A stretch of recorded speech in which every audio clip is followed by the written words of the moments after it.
Hello guys, welcome to my channel. आज हम discuss करेंगे अपनी एक्सरसाइज 6.2 इसके सभी मोस्ट इंपोर्टेंट क्वेश्चंस और हम इसका पूरा कंसेप्ट भी डिस्कस करेंगे। तो हमारा टॉपिक क्या है? Increasing and decreasing function. तो चलिए स्टार्ट करते हैं अपने टॉपिक को। A function which either increases और decreases is called monotonic function. मतलब या तो कोई फंक्शन पूरा इंक्रीज कर रहा है या फिर वो पूरा डिक्रीज कर रहा है, तो उसे हम क्या कहेंगे? Monotonic function. Function is increasing function if on increasing the value of x value of y also increases. मतलब अगर हम एक्स की वैल्यू बढ़ा रहे हैं और वाई की वैल्यू भी बढ़ती जा रही है तो हमारा फंक्शन क्या होगा? इंक्रीजिंग फंक्शन होगा। आपको पता है कि किसी पॉइंट x1 y1 पे अगर आप स्लोप चेक करो तो कैसे चेक करते हो? tan थीटा से। tan theta equals to slope of that line equals to dy by dx। मैंने आपको टेंजेंट एंड नॉर्मल वाली वीडियो में अच्छे से समझाया था। अगर आपका x इंक्रीज कर रहा है और y भी इंक्रीज कर रहा है तो आपका tan थीटा क्या होता है? हमेशा ग्रेटर देन 0। उस फंक्शन को क्या कहते हैं हम? Increasing function. लेकिन अगर आपका x इंक्रीज कर रहा है लेकिन y डिक्रीज कर रहा है तो आपका फंक्शन क्या होगा? डिक्रीजिंग फंक्शन होगा। tan थीटा क्या होगा उसमें? tan थीटा की वैल्यू क्या होगी? Less than 0। tan थीटा 2, क्योंकि थीटा क्या होगा? 90 डिग्री से बड़ा होगा हमेशा, आप देख सकते हो। तो tan थीटा 2 की वैल्यू क्या होगी? Less than 0। तो फंक्शन क्या हो गया? Decreasing function. अब हम अपना मेन पॉइंट डिस्कस कर लेते हैं जो हम अपने क्वेश्चंस में यूज करेंगे। इंक्रीजिंग और decreasing function at x is equals to a. आपको कोई पॉइंट गिवन होगा कि x is equals to a पे बताओ इंक्रीजिंग है या डिक्रीजिंग है, तो आप कैसे चेक करोगे?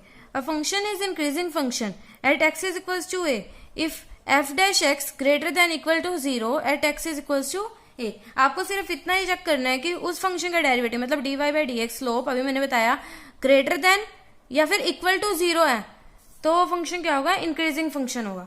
इंक्रीजिंग के लिए क्या लिया हमने? Greater than equal to 0। Decreasing function, a function is decreasing function at x is equal to a if f dash x less than equal to 0। वही अभी हमने डिस्कस किया, d y by d x slope less than equal to 0 है तो हमारे पास क्या होगा? वो डिक्रीजिंग फंक्शन होगा at x is equal to a. Equal to का साइन आपको याद रखना है। अगर आपको कहते हैं स्ट्रिक्टली इंक्रीजिंग तो आपको सिर्फ वो पॉइंट इंक्लूड करना है जिसमें ग्रेटर देन 0 है। सिर्फ f dash x greater than 0 at x is equal to a. ऐसे स्ट्रिक्टली डिक्रीजिंग में f dash x less than 0 at x is equal to a. तो मतलब फर्क क्या हुआ? स्ट्रिक्टली में हमें इक्वल का साइन नहीं लिखना। इक्वल का साइन क्यों नहीं लिखना? आपको सिर्फ यहाँ पे वो पॉइंट इंक्लूड करना है जिसमें आपका डेरिवेटिव ग्रेटर देन 0 है और इसमें आपको वो पॉइंट भी डिस्कस करना है जिसमें आपका डेरिवेटिव इक्वल टू 0 है। तो चलिए देखते हैं एक बार इंक्रीजिंग और decreasing function in the given interval a b. अगर आपको गिवन हो कोई इंटरवल तो कैसे बताओगे आप? A function is increasing or decreasing in the given interval if the function increases or decreases in the all points of the interval। मतलब अगर कोई इंटरवल मैंने आपको कह दिया 2 से 5 के बीच में चेक करो कि आपका फंक्शन इंक्रीजिंग है या डिक्रीजिंग है और आपका ग्राफ जा रहा है ऐसे, तो आप कहोगे आपका फंक्शन क्या है? इंक्रीजिंग है। एक्स इंक्रीज हो रहा है और वाई भी इंक्रीज हो रहा है। लेकिन अगर आपका ग्राफ होता है ऐसे तो 2 से लेके 5 तक के बीच में आपका फंक्शन इंक्रीज भी कर रहा है और डिक्रीज भी कर रहा है, तो फंक्शन क्या हो गया? Neither increasing nor decreasing. If function increases और decreases in the some part of the interval, किसी पार्ट में इंक्रीज कर रहा है and decreases and increases in the other part of interval, then the function is neither increasing nor decreasing in the whole interval. मैंने आपको अभी यही समझा दिया। मोनोटोनिक फंक्शन हमने पढ़ी लिया, फंक्शन विच इंक्रीजेज और डिक्रीजेज। या तो वो इंक्रीज कर रहा है फंक्शन या फिर डिक्रीज कर रहा है, तो उसे हम क्या कहेंगे? अपना मोनोटोनिक फंक्शन। तो चलिए अब हम स्टार्ट करते हैं अपने क्वेश्चन से। ये सबसे पहले हम डिस्कस करिए अपना question number 7। Show that y is equals to log 1 plus x minus 2x upon 2 plus x greater than -1 is an increasing function of x throughout its domain. हमें शो करना है कि अगर x की value हम greater than -1 ले तो हमारा फंक्शन क्या होगा? हमेशा इंक्रीजिंग फंक्शन होगा। इंक्रीजिंग फंक्शन मतलब हमने पढ़ लिया कि एफ डैश एक्स क्या होगा? हमारा ग्रेटर देन इक्वल टू 0 होगा। तो चलिए देखते हैं हम कैसे इसका सोल्यूशन करेंगे। ये हमने लिया अपना function y is equals to log 1 plus x minus 2x upon 2 plus x और हमें ये शो करना है। टू शो मैंने लिख दिया dy by d x greater than equal to 0 for x belonging to, उसने क्या कहा था? डोमेन में। डोमेन क्या होगी x की? -1 से infinity. For x belonging to -1 to infinity. हम देखते हैं अपने सोल्यूशन को। हमें करना क्या? इन सभी क्वेश्चन में अपना dy बाई डी एक्स निकालना है। निकालते हैं। y इज इक्वल्स टू ये गिवन था, मैंने क्या कर दिया? डेरिवेटिव कर दिया dy बाई डी एक्स। लोग का डेरिवेटिव 1 अपॉन एक्स, तो 1 अपॉन 1 प्लस एक्स हो गया माइनस 2। यहाँ कौन सा रूल लगेगा हमारा? Quotient rule. नीचे वाले का स्क्वायर, ये ऐसे का ऐसे 2x का 2 माइनस 2x कॉन्स्टेंट और 2 प्लस एक्स का 1। अगर आपको डेरिवेटिव करना नहीं आता है तो मैंने उस पर भी वीडियोस बना रखी है, आप जाके देख सकते हैं। तो चलिए अब हम इसको सॉल्व करते हैं।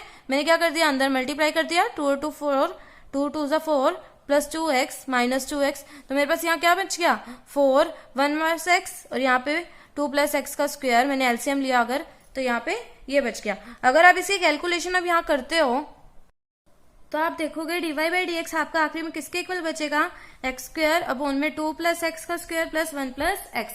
अब आपको क्या करना है, आपने डीवाई बाई डी एक्स तो निकाल दिया, अब आपको क्या पता है ग्रेटर देन 0 इक्वल टू 0 क्या है, तो हम देखते हैं वो पॉइंट्स चेक करने हैं आपको। हर क्वेश्चन में ऐसे ही करना है, आपने क्या निकालना है critical points. Critical points, critical points पे हम क्या देखेंगे, हम अपने इसको इक्वल टू 0 पुट करेंगे और हमारे पास आपको हर क्वेश्चन में सेम स्टेप्स फॉलो करने हैं। डीवाई बाई डी एक्स निकालना है, इक्वल टू 0 पुट करना है। इक्वल टू 0 पुट करा आपने तो आपके पास क्या वैल्यू आ गई, एक्स इक्वल टू 0, ये तो उधर जाके 0 ही हो गया ना।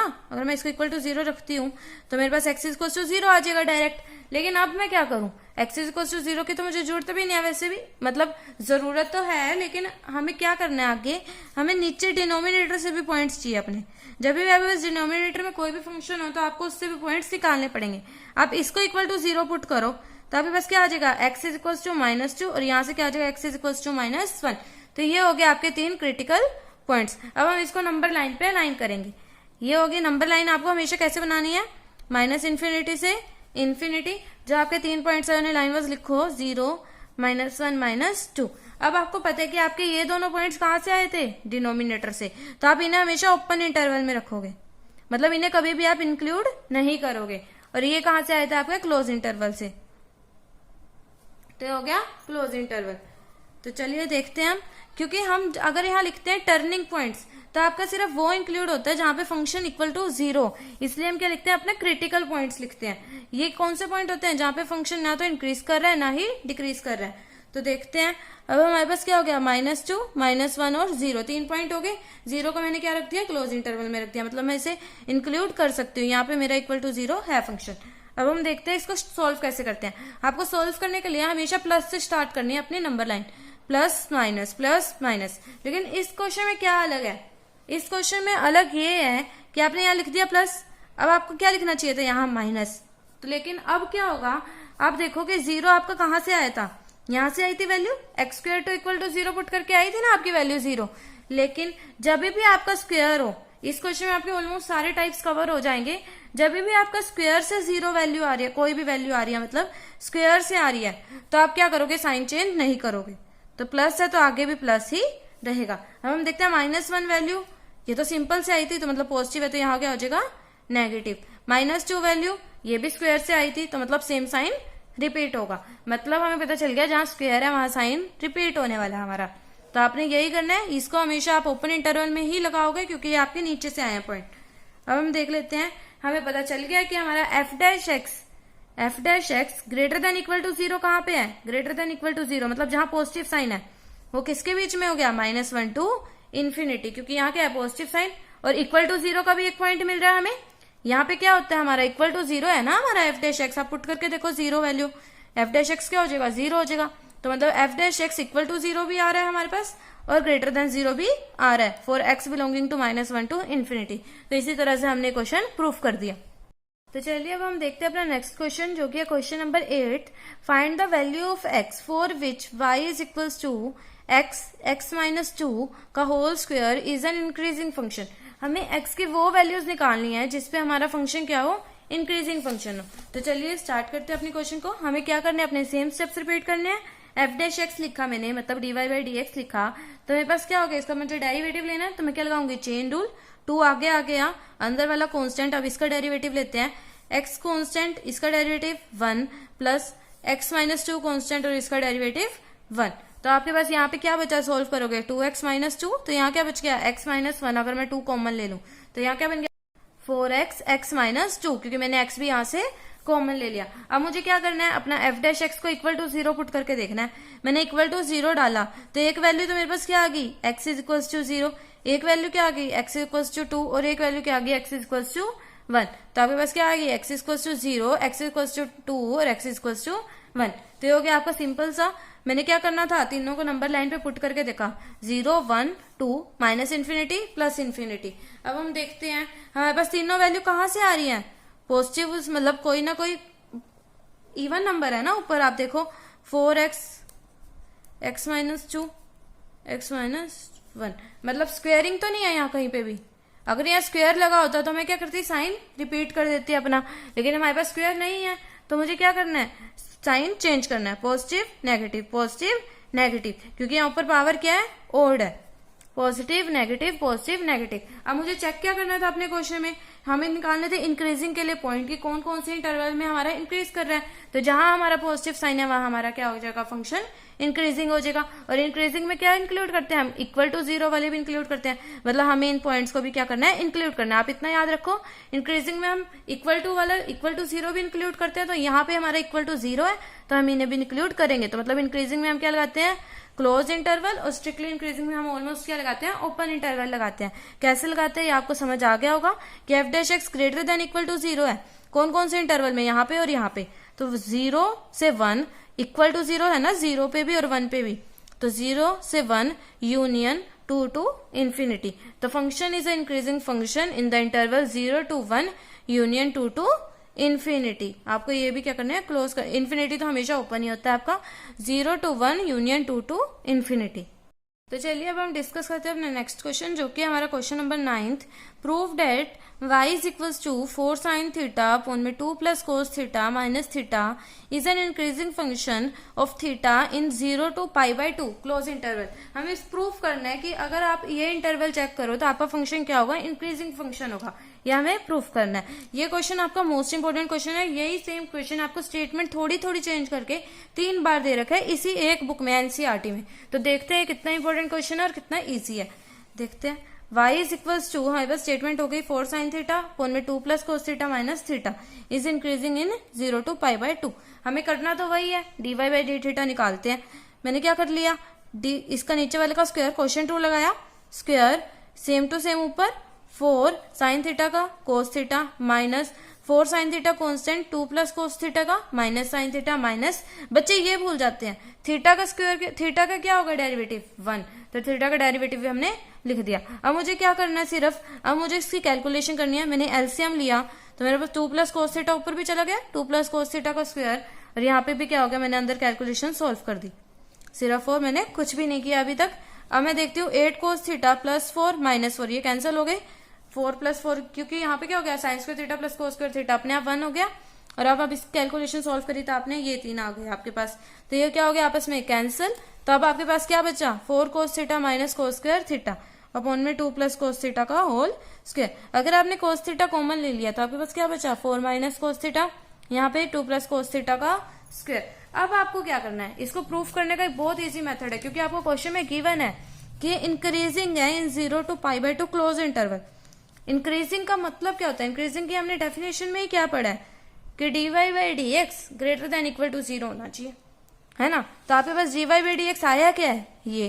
तो अगर ये आपका प्रूफ हो जाता है कि ये हमेशा ग्रेटर देन इक्वल टू 0 है, 0 से π/2 के बीच में, तो फंक्शन क्या हो जाएगा, अपने आप ही इंक्रीजिंग फंक्शन हो जाएगा। ये इसका बहुत इजी मेथड है। तो आप देखो 0 से π/2 के बीच में कोस थीटा क्या होता है, हमेशा greater than equal to 0। Check करो, 0 से π/2 के बीच में कोस थीटा क्या होता है, कोस थीटा ग्राफ क्या होता है, ऐसे होता है आपका कोस थीटा ग्राफ। तो 0 से π/2 के बीच में आपका कोस थीटा क्या होता है, हमेशा ग्रेटर देन इक्वल टू 0। तो एक चीज तो हमें पता चल गई, कोस थीटा तो हमेशा हमें greater than equal to 0 value देगा। 4 माइनस कोस थीटा की वैल्यू आपको पता है 1 से बड़ी तो हो नहीं सकती, तो ज्यादा से ज्यादा वैल्यू क्या आएगी, 1 आएगी आपकी। तो 4 माइनस 1, ज्यादा से ज्यादा क्या आंसर आएगा, 3। तो ये भी क्या हो गया आपका, हमेशा ग्रेटर देन इक्वल टू 0 या फिर ग्रेटर देन 0 ही होगा।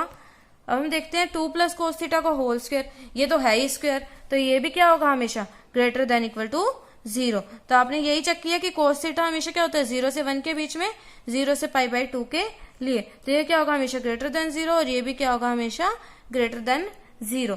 तो इससे हमें पता चल गया कि 0 से π/2 के लिए हमारा फंक्शन क्या है, ग्रेटर देन 0। तो मतलब ये क्या हो गया, इंक्रीजिंग फंक्शन। तो यही हमारा ये क्वेश्चन भी सोल्व हो गया। तो चलिए अब हम डिस्कस करते हैं अपना नेक्स्ट क्वेश्चन, जो कि question number 12। Which of the following functions are strictly decreasing on 0 to π/2 open interval.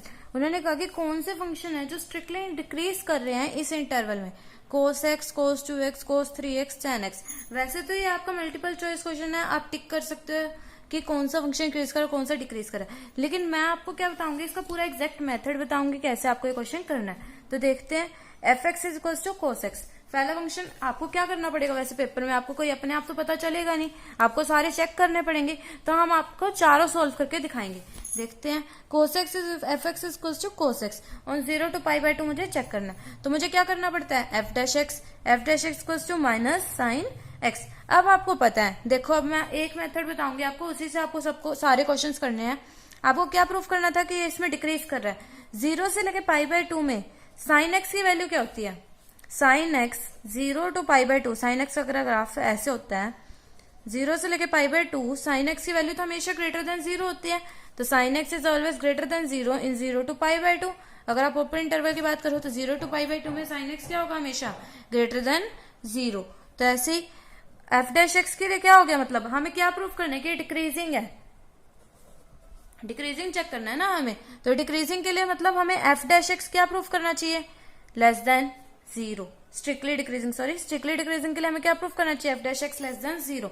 तो देखते हैं, साइन एक्स तो हमेशा हमें पॉजिटिव वैल्यू दे रहा है, मतलब ग्रेटर देन 0 दे रहा है, साइन एक्स के लिए तो आगे पॉजिटिव वैल्यू, लेकिन हमारे पास यहाँ नेगेटिव साइन भी तो था, तो हमने क्या लिख दिया, नेगेटिव पॉजिटिव, तो हमें आंसर तो वही मिलेगा नेगेटिव, क्योंकि एफ डैश एक्स अगर आप चेक करो 0 to π/2 में साइन एक्स तो पॉजिटिव वैल्यू दे देगा, लेकिन नेगेटिव साइन तो फिर भी रहेगा ना, तो आंसर क्या आ गया हमारे पास, नेगेटिव, मतलब एफ डैश एक्स क्या है, लेस देन 0 इन 0 to π/2। तो हमारा फर्स्ट ऑप्शन सेटिस्फाई करता है, तो मतलब फर्स्ट ऑप्शन होगा इसका आंसर। हाँ, अब हम देखते हैं अपना सेकंड ऑप्शन को, f x is to cos x, हमें किस में चेक करना था, 0 to π/2, लेकिन हमारे पास तो कोस 2x गिवन है स्टेटमेंट में, तो मैंने क्या चेक कर लिया, 2x किसका इक्वल होगा, 0 से पाई, ये तो आपको आता होगा, लीनियर इनक्वालिटीज में हमें पढ़ा है, 2 से मल्टीप्लाई कर दिया मैंने तीनों साइड, तो मेरे पास क्या हो गया, 0 to पाई के बीच में हो गया हमारा 2x। अब हमें चेक करना है कि इस डोमेन के लिए हमारा फंक्शन क्या नेचर अपना दिखा, हमने निकाला एफ डैश एक्स, तो मेरे पास क्या आ गया, -2 sin 2x, उसका एफ डैश एक्स मैंने निकाल दिया।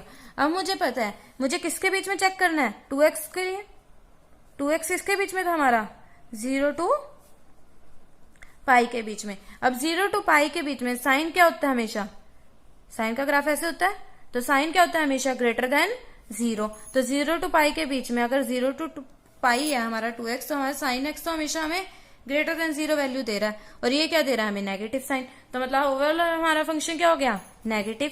तो F dash x less than 0 हो गया इन 0 to, अगर x बिलोंग कर रहा है 0 to π/2, और अगर आप 2x के लिख रहे हो तो 2x बिलोंग कर रहा है आपका 0 to पाई, सॉरी। तो फंक्शन क्या हो गया, स्ट्रिक्टली डिक्रीजिंग इन 0 to π/2। हम देखते हैं थर्ड पार्ट, हमें किसके लिए चेक करना था, cos 3x के लिए, मतलब हमारे पास दो आंसर सेटिस्फाई कर रहे हैं, दोनों स्ट्रिक्टली डिक्रीजिंग है। cos 3x के लिए चेक करते हैं, इसमें हमें क्या करना पड़ेगा, cos 3x, अगर एफ एक्स हमारे किसके बीच में, cos 3x क्या, x किसके बीच में, 0 to π/2, तो 3x किसके बीच में होगा, 0 to 3π/2। अब मुझे चेक करना है कि हमारा फंक्शन इंक्रीज कर रहा है या डिक्रीज कर रहा है, तो इसके लिए हम क्या करेंगे, सबसे पहले हमने अपना डेरिवेटिव लिया F dash x -3 sin 3x। अब मुझे चेक करना है कि ये इंक्रीज कर रहा है, 3x अगर मैं 0 to 3π/2 लूं तो ये इंक्रीज करेगा या डिक्रीज करेगा।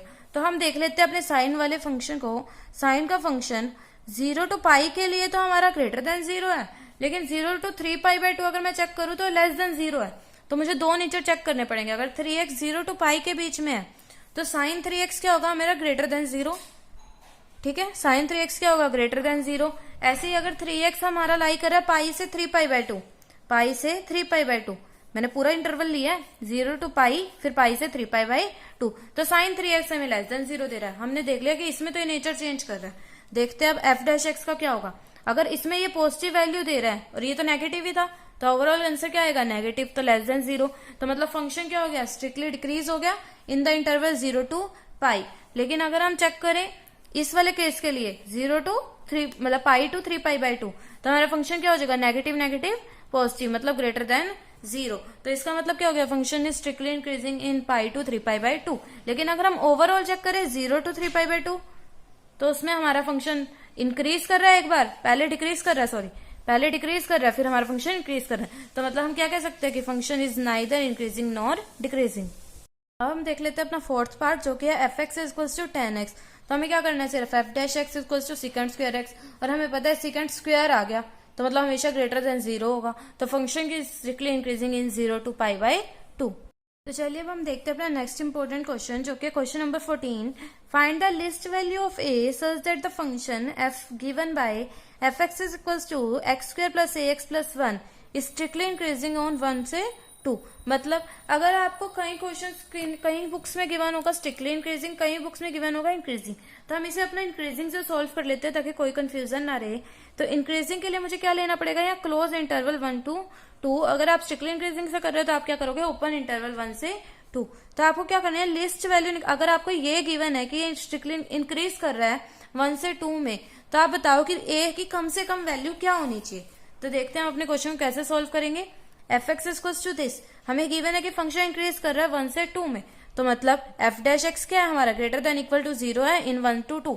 इतना हमें क्वेश्चन में गिवन है, ये हमने लिख लिया कि f dash x greater than equal to 0 in 1 to 2। तो मैंने अपना एफ डैश एक्स निकाल के देखा, एफ डैश एक्स क्या है मेरे पास 2x प्लस ए, तो 2x प्लस ए। अब मुझे क्या गिवन था कि f dash x greater than equal to 0 in 1 to 2, तो मैंने वही कर दिया। एफ डैश एक्स मतलब ये आया था 2x प्लस ए, ये क्या हो गया, greater than equal to 0 in 1 से लेके 2 तक में ही हम देख रहे हैं। अगर x किसके बीच में लाई कर रहा है, 1 से 2 में, क्लोज इंटरवल, तो मैंने क्लोज के लिए हम क्या लिखते हैं, ग्रेटर देन इक्वल टू। तो ये हो गया हमारा, हमने जितना क्वेश्चन से हम निकाल सके। अब हमें चेक करना है कि a की कम से कम वैल्यू क्या होगी। हमें पता क्या चल गया कि 2x plus a greater than equal to 0 है, और हमें ये भी पता है कि x 1 और 2 के बीच में है, तो 2x किसके बीच में होगा, हम ऐसे ही सॉल्व करते हैं ना। अगर x हमें पता है तो 2x किसके लिए होगा, तो 2 से मल्टीप्लाई कर दिया। 2x प्लस ए किसके बीच में होगा, अगर मैं प्लस ए करूं तो मुझे तीनों साइड प्लस ए करना पड़ेगा, तो मतलब 2 प्लस ए 4 प्लस ए, तो मतलब 2x प्लस ए की कम से कम वैल्यू क्या होगी, 2 प्लस ए, या फिर 2x प्लस ए मतलब 2 प्लस ए, और ये क्या होगी 4 प्लस ए। 2x प्लस ए की कम से कम वैल्यू क्या होगी, 2 प्लस ए, और ज्यादा से ज्यादा वैल्यू क्या होगी, 4 प्लस ए। तो अगर हमें कम वैल्यू निकालनी है, ए की कम से कम वैल्यू निकालनी है, तो मतलब 2 plus a greater than equal to क्या होना चाहिए, 0। तो ए की वैल्यू क्या हो गई, -2। तो यहाँ से हमारा ये क्वेश्चन क्या हो गया, सॉल्व हो गया। मैं होप करती हूँ आपको ये स्टेप अच्छे समझ आया होगा कि x अगर 1 से 2 के बीच में लाई कर रहा है, तो 2x प्लस ए हमें बता दिया कि या तो ये वैल्यू होगी या फिर ये आंसर आएगा। अगर ये आंसर आ रहा है तो हमें पता है कि ये क्या होना चाहिए, ग्रेटर देन 0, तो ये क्या हो गया, ग्रेटर देन इक्वल टू 0, तो ए की वैल्यू क्या आ गई, -2। तो इससे हमें पता चल गया कि least value of A is -2। तो चलिए अब हम डिस्कस करते हैं अपना नेक्स्ट क्वेश्चन, जो कि हमारा क्वेश्चन नंबर 15।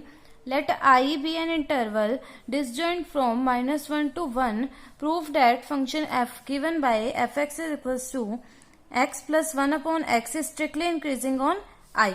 अभी ये क्या गिवन है, आई एक इंटरवल है जो टूटा हुआ है -1 से लेके 1 तक के बीच में। हमें क्या गिवन है, ये क्लोज इंटरवल गिवन है -1 to 1।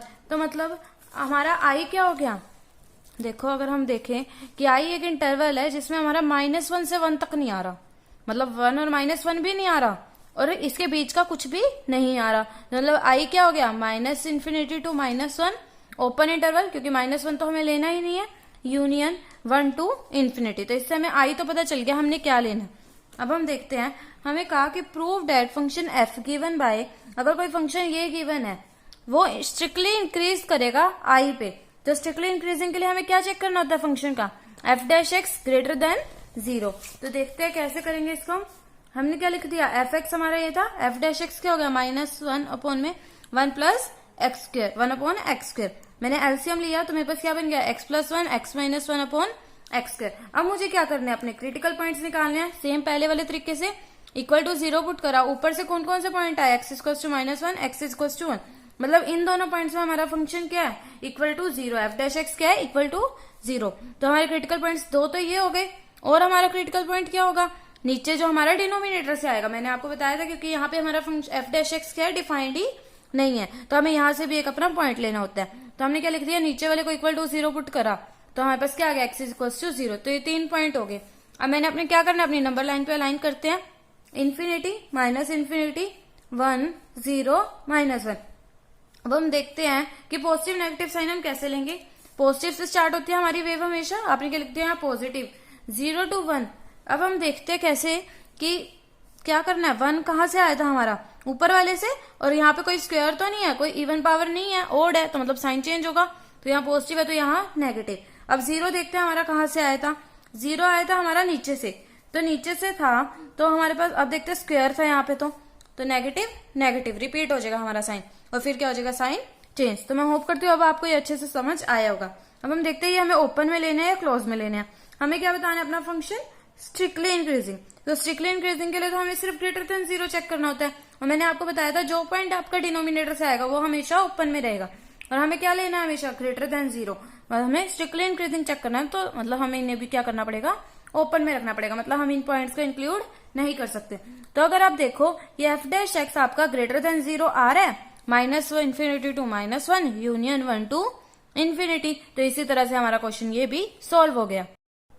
तो चलिए अब हम डिस्कस करते हैं अपना next question, question number 19। The interval in which y is equals to x square e raise to power minus x is strictly increasing is, आपको स्ट्रिक्टली इंक्रीजिंग यहाँ पे गिवन है -1 to -infinity to infinity, -2 to infinity, 2 to infinity और 0 to infinity.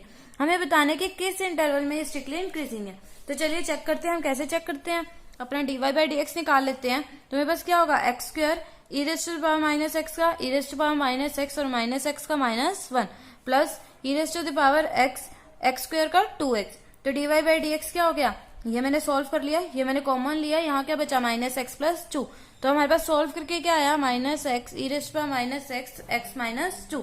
तो अब मुझे क्या करना है, इक्वल टू 0 पुट करना है। अगर आपको ग्राफ पता हो e raise to power -x का, तो अगर आप x की वैल्यू कोई भी डालो रियल नंबर्स में, तो ये हमेशा आपको ग्रेटर देन 0 वैल्यू ही देगा। जितना तो हमें पता चल गया कि ये हमेशा हमें पॉजिटिव वैल्यू देगा। अब हमें क्या करना है, x हमारे रियल नंबर को बिलोंग करता है, तो dy/dx को इक्वल टू 0 पुट करा, तो या तो x की वैल्यू 0 आएगी या फिर x की वैल्यू क्या होगी 2 होगी। देखते क्या क्यों 2 होगी, एक ये भी तो हमारे पास x -2, तो इक्वल टू 0 पुट करा तो x इक्वल टू 0 आएगा या फिर x इक्वल टू 2 आएगा। तो मैंने क्या पुट कर दिया 0 2 इन्फिनिटी माइनस इन्फिनिटी अपनी नंबर लाइन पे। अब नंबर लाइन से हमें कैसे चेक करना है, पॉजिटिव नेगेटिव पॉजिटिव। लेकिन अब हमें क्या करना है, ये आपकी सिर्फ एक लास्ट ही बची थी, अगर आपका यहाँ पहले नेगेटिव साइन आ जाए कभी भी, तो आपकी वेव हमेशा नेगेटिव से शुरू होती है। तो हमें क्या करना है, नेगेटिव पॉजिटिव नेगेटिव। कभी भी अगर आपका यहाँ नेगेटिव साइन आ जाए तो आपकी वेव कैसे शुरू होगी, नेगेटिव से, मतलब x के आगे आपका नेगेटिव साइन आ जाए। अगर आप यहाँ लिख दो 2 - x, क्या लिख दो 2 - x, तो आपकी वेव पॉजिटिव नेगेटिव पॉजिटिव से स्टार्ट नहीं होगी, क्योंकि ये नंबर लाइन मेथड में आपकी वेव हमेशा, आपका x हमेशा पॉजिटिव होना चाहिए, मतलब x के आगे हमेशा पॉजिटिव साइन ही होना चाहिए। तो ये क्या है, ओवरऑल फंक्शन के आगे आपका sine -x e raise to power -x plus x -2। मतलब अगर मैं इसको ऐसे लिख लेती x e raise to the power -x, बच्चे आप ऐसे भी तो सोच सकते हो कि अगर आप इस x को अंदर ले जाओ ये बनता। अब मैं इसको इक्वल टू 0 पुट करूं तो मेरे पास आंसर क्या आएगा, x इक्वल टू 0 और x इज इक्वल टू 2, तो यही होगा। देखो 2 - x इक्वल टू 0, तो x इज इक्वल टू 2 और x इज इक्वल टू 0। तो अभी भी क्रिटिकल पॉइंट्स तो वही आ रहे हैं हमारे 0 2। अब क्या होगा आपकी वेव के साथ, अभी भी आपकी वेव नेगेटिव पॉजिटिव नेगेटिव से ही स्टार्ट होगी। क्यों होगी, क्योंकि आपका x एक जगह क्या है नेगेटिव, x के आगे क्या साइन है नेगेटिव। तो मतलब आपको हमेशा अपने x को क्या रखना है, पॉजिटिव रखना है। ये बेस्ट मेथड है कि x को हमेशा पॉजिटिव कर दो, नेगेटिव साइन कॉमन ले लो, ताकि बाद में आप अपनी वेव को कैसे स्टार्ट कर सको, नेगेटिव से। तो नेगेटिव पॉजिटिव नेगेटिव, तो आपका आंसर क्या आ गया, डी ऑप्शन 0 to 2। आपका फंक्शन क्या हो गया इसमें, स्ट्रिक्टली इंक्रीजिंग। तो चलिए अब हम डिस्कस करते हैं अपना example number 12। Find interval in which function given by f x is equal to sine 3x, जिसमें आपका x बिलोंग कर रहा है 0 to π/2, इज इंक्रीजिंग और डिक्रीजिंग। ये क्वेश्चन आपका बहुत ज्यादा सिमिलर है आपका क्वेश्चन नंबर 12 से, जिसमें हमने cos 3x को सॉल्व किया था। इसको भी आपको उसी तरीके से सॉल्व करना है, बस जरा सा चेंज आएगा इसके सोल्यूशन में। हमें इंटरवल फाइंड करना है कि कब वो इंक्रीज है और कब वो डिक्रीज है। सॉल्व हमें अपना उसी तरीके से करना है। तो देखते हैं कैसे करेंगे हम। हमने क्या कर दिया, अपना एफ एक्स लिखा मैंने कि f x is equal to sine 3x। X किसके बीच में बिलोंग करना था, 0 to π/2। इंक्रीजिंग और डिक्रीजिंग मुझे चेक करना है। पहले मैंने निकाल दिया एफ डैश एक्स, तो क्या हो गया 3 cos 3x। ये उससे थोड़ा इजी क्वेश्चन है, बस आपको एक चीज याद रखनी है। अगर आपका x किसके बीच में लाई कर रहा है, 0 से π/2, तो हमें क्या चेक करना है, 3x किसके बीच में लाई करेगा, 0 to 3 π/2। अब 3x किसके बीच में लाई कर रहा है, मतलब cos 3x की वैल्यू कहां से कहां तक आ सकती है, 0 से लेके 3 π/2। 3 π/2 आपका कहां तक होता है, यहां तक। तो मतलब 0 से लेके 3 π/2 तक आपकी वैल्यू आ सकती है। अब आपको पता है कि आपका नेचर कहां पे चेंज हो रहा है, उसमें हमारा साइन के लिए हमें चेक करना था। तो साइन का ग्राफ तो ऐसे होता है, तो साइन का नेचर पहले 0 to π के लिए कांस्टेंट रहता है ना, लेकिन कोस के लिए क्या है, 0 to π/2 के लिए नेचर सेम है। लेकिन अगर हमारा ग्राफ चेंज हो जाए, नीचे चला जाए, 3x की वैल्यू π/2 से लेके 3 π/2 के बीच में हो जाए, तो आपका ग्राफ चेंज हो जाता है। तो मतलब अगर 3x 0 to π/2 के बीच में है, 3x ध्यान से सुनो, 3x 0 to π/2 के बीच में है, तो मतलब हमें कोस वैल्यू क्या देगा, हमेशा पॉजिटिव देगा, मतलब ग्रेटर देन 0 देगा। आप ग्राफ से देख रहे हो, तो मतलब हमारे पास क्या हो गया, एफ डैश एक्स क्या हो गया, ग्रेटर देन इक्वल टू 0। तो मतलब फंक्शन क्या हो गया, एक इंक्रीजिंग फंक्शन। तो इंक्रीजिंग फंक्शन क्या हो गया, 0 to π/6 क्लोज इंटरवल। एक्स जब किसके बीच में है, 0 to π/6 के बीच में, मतलब जब 3x 0 to π/2 था तो x क्या होगा, 0 to π/6। ऐसे अगर मैं डिक्रीजिंग चेक करूं, डिक्रीजिंग के लिए मुझे क्या चाहिए, F dash x less than 0 होना चाहिए। कोस 3x लेस देन 0 कब होगा, जब 3x किसके बीच में होगा, π/2 से 3π/2। तो मैंने क्या यही लिख दिया, 3x किसके बीच में होगा, π/2 से 3π/2। तो मतलब x किसके बीच में हो गया, π/6 से π/2। तो हमारे पास क्या आ गया, π/6 to π/2 और क्लोज इंटरवल। तो इसमें आपका फंक्शन क्या हो गया, डिक्रीजिंग फंक्शन हो गया। ऐसे ही अगर आपको स्ट्रिक्टली इंक्रीजिंग और स्ट्रिक्टली डिक्रीजिंग के लिए पूछ ले तो आपको क्या करना है, सिर्फ जिस पॉइंट पे आपका 0 आ रहा है उसे हटा दो। जैसे कि अगर मैं 0 पे चेक करूं तो आपकी एफ डैश एक्स की वैल्यू 0 होगी, नहीं होगी। तो मतलब हम 0 को तो ले सकते हैं। तो अगर आपको स्ट्रिक्टली के लिए पूछे तो आपके पास आंसर क्या होना चाहिए, आप π/6 पे चेक करो, एफ डैश एक्स में π/6 डालो, आपका ये फंक्शन क्या हो जाएगा, 0। तो लेकिन स्ट्रिक्टली में तो हम वो पॉइंट इंक्लूड इन कर सकते हैं जिसमें आपका 0 है। तो इसलिए 0 to π/6। ऐसे ही इधर आप चेक करोगे तो इधर क्या आएगा, π/6 to π/2। तो चलिए अब हम डिस्कस करते हैं अपना लास्ट क्वेश्चन, जो कि question number 13। Find the interval in which function f is given by fx is equals to sin x plus cos x, जिसमें आपका x लाई कर रहा है 0 to 2π। देखो आपने क्या गिवन है, यहाँ पे इक्वल टू भी गिवन है। इज स्ट्रिक्टली इंक्रीजिंग और स्ट्रिक्टली डिक्रीजिंग, मतलब हमें इंटरवल फाइंड करने हैं जिसमें आपका ये फंक्शन स्ट्रिक्टली इंक्रीज कर रहा हो और स्ट्रिक्टली डिक्रीज कर रहा हो। स्ट्रिक्टली का मतलब क्या होता है, सिर्फ ग्रेटर देन 0 और या फिर लेस देन 0, मतलब डिक्रीजिंग के लिए लेस देन 0। तो अगर आपका फंक्शन ये था, आपको किसके लिए चेक करना है, 0 to 2π। तो आपने एफ डैश एक्स निकाला, साइन एक्स का कोस एक्स का माइनस साइन एक्स। अब हमें क्या करना है, चेक करना है। तो मतलब एफ डैश एक्स को इक्वल टू 0 डाल के देखते हैं। तो मेरे पास क्या आ गया, sine x equals to cos x, तो क्या बन गया, tan x इक्वल्स टू 1। अब कौन से पॉइंट पे tan x 1 के इक्वल होता है, x इक्वल्स टू π/4 पे। ये मैंने क्वाड्रेंट सिस्टम में अच्छे से समझाया हुआ है, आप जाके वो वीडियो भी चेक कर सकते हैं, मैं उसका लिंक डिस्क्रिप्शन बॉक्स में आपको दे दूंगी। x इक्वल्स टू π/4 और x इक्वल्स टू 5π/4। ये मैंने कैसे निकाला, अपने क्वाड्रेंट सिस्टम से, प्लस प्लस यहाँ पे होता है तो पाई प्लस π/4 5π/4, मतलब इन दो पॉइंट्स पे हमारी एफ डैश एक्स की वैल्यू क्या हो रही है, इक्वल टू 0। तो मुझे किसके बीच में चेक करना है, 0 to 2π, 5π/4 और 5π/4। अब हमारी वेव कहां से स्टार्ट होती है, पॉजिटिव से। तो पॉजिटिव नेगेटिव पॉजिटिव। अगर आपको ये पॉजिटिव नेगेटिव वाला सिस्टम अच्छे से समझ नहीं आता है तो आप क्या करो, इनके बीच में से कोई भी एक पॉइंट ले लो, या फिर कुछ भी इनके बीच में से कोई भी एक पॉइंट ले लो। हर एक इंटरवल जितने भी आपके बन रहे हैं, इनके बीच में से पॉइंट लेके आप अपने इसमें डालो। अगर आपका वो ग्रेटर देन 0 आ रहा है तो वो इंक्रीजिंग है, लेस देन 0 आ रहा है तो वो डिक्रीजिंग है। तो ऐसे ही आप चेक कर सकते हो, नहीं तो आप वे वाले मेथड से positive negative positive, strictly increasing strictly decreasing हमें बताना था। अब देखते हैं मैं स्ट्रिक्टली इंक्रीजिंग स्ट्रिक्टली डिक्रीजिंग कैसे बताऊंगी। स्ट्रिक्टली इंक्रीजिंग के लिए क्या होगा, ग्रेटर देन 0। स्ट्रिक्टली डिक्रीजिंग मुझे चेक करना है लेस देन 0। इंक्रीजिंग मतलब मैंने आपको बताया था जहां पॉजिटिव आ रहे हैं, डिक्रीजिंग मतलब जहां नेगेटिव आ रहे हैं। तो पॉजिटिव के लिए मैंने क्या कर दिया, 0 to π/4 और यूनियन 5π/4 to 2π। ऐसे स्ट्रिक्टली डिक्रीजिंग 5π/4 to 5π/4। अब मेन क्वेश्चन बचा कि आपने यहाँ पे क्लोज इंटरवल लगाया, यहाँ ओपन लगाया, यहाँ ओपन लगाया, यहाँ क्लोज लगाया, ऐसा क्यों किया। अब पहले हम स्ट्रिक्टली डिक्रीजिंग का समझ लेते हैं। स्ट्रिक्टली में हमें क्या चेक करना था, मैंने आपको पहले ही बताया था, वैसे तो स्ट्रिक्टली में ओपन इंटरवल लगता है, लेकिन बच्चे यहाँ कंफ्यूज हो जाते हैं कि यहाँ क्लोज क्यों लगाया। देखते हैं क्यों। स्ट्रिक्टली डिक्रीजिंग मतलब जहां 0 नहीं होना चाहिए, 0 वैल्यू मुझे इंक्लूड नहीं करनी। इन दोनों पॉइंट्स पे तो हमारा 0 है ही है, हमने चेक कर लिया कि अगर इन दोनों पॉइंट्स को हम डाल के देखें तो हमारा answer f dash x equal to 0 हो जाता है। तो मतलब इन दोनों को तो हम कभी भी ले ही नहीं सकते स्ट्रिक्टली, मतलब इनको तो मुझे हमेशा ओपन रखना पड़ेगा। अब इनका देखते हैं, अगर मैं 0 पुट करके देखूं अपने एफ डैश एक्स में तो मेरे पास आंसर 0 नहीं आ रहा, तो मतलब मैं इस पॉइंट को ले सकती हूँ, तो मैंने इस पॉइंट को भी ले लिया। ऐसे अगर मैं 2π पुट करके देखूं तो भी मेरा आंसर 0 नहीं आ रहा, तो मैं इसको भी ले सकती हूँ, तो मैंने इसे भी क्या कर दिया, क्लोज इंटरवल कर दिया। तो मैं होप करती हूँ आपका इंक्रीजिंग और डिक्रीजिंग फंक्शन अच्छे से समझ आ गया होगा। तो प्लीज इस वीडियो को लाइक कर दे, मेरे चैनल को जरूर सब्सक्राइब करें। Thank you.